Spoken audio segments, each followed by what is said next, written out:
Hello, welcome back. This is going to cover the other part of 7.1. And so we're going to talk about finding the vertex when we don't have it in vertex form. And so there's this great formula, which is right here, that we can use. And so when your quadratic is not in vertex form, when it's in standard form, such as ax squared plus bx plus c, we can find the x-coordinate of the vertex by doing x equals negative b over 2a, and then we can actually find the y-coordinate by evaluating it at whatever value we get for x. All right, so we're going to do a few of these together.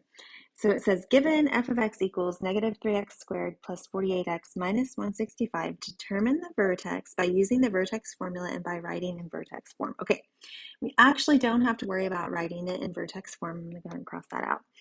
But we do need to be able to find the vertex. And so to do this, we're going to use the formula negative b over 2a, comma f at negative b over 2a. And what I'll do is I want to find the x-coordinate, of course, first. And so a is equal to negative 3, and b is equal to 48. And I'm just getting these numbers from my coefficients. All right, so negative b over 2a would look like this. I'm going to plug the values in. So negative b, so b is 48, and then over 2 times negative 3. And if you do this correctly, you should get positive 8. If you use a calculator, just be careful. Sometimes calculators they make you want to, like, for some people, you'd have to have an extra set of parentheses on the denominator. And I would caution you to definitely use calculator to check this, because sometimes we're going to have crazy decimals anyways where you'll have to use a calculator.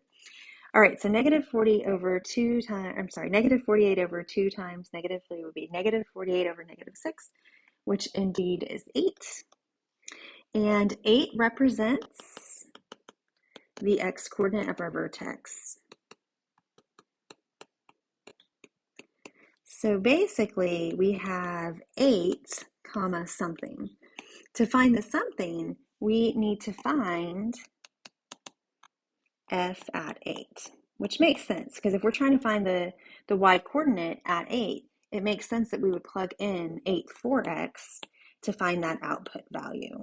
All right, so it would look like this. And like I said, I would personally use a calculator, because these are going to be some big numbers. And if you do it correctly, you should end up with 27. So we had our x-coordinate, now we have our y-coordinate, so the vertex is at 8, 27. Okay, so you're going to see some application problems on your homework where you're finding the x-coordinate of the vertex, and also it might ask you for the y-coordinate. All right, so this talks about Sherlock Holmes watching a bee fly from flower to flower. And the path is given by this equation. We're going to try to figure out the maximum height the bee reaches, where x is considered the distance. And for this, we are going to cross this out and put at what distance did it take for the bee to reach its maximum height. So that was kind of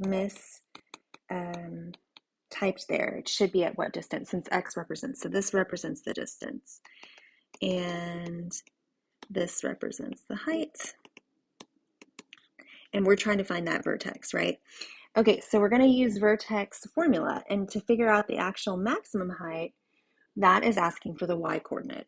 All right, so the maximum height is asking for the y-coordinate.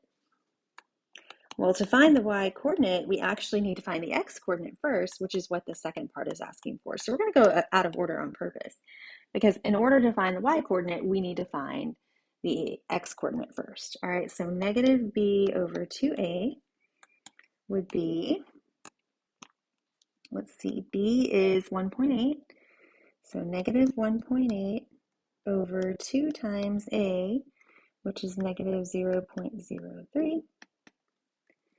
That is 30, so that would be 30 inches. for this question. And then to find the y coordinate, we need to find f at 30. And that will give us that maximum height.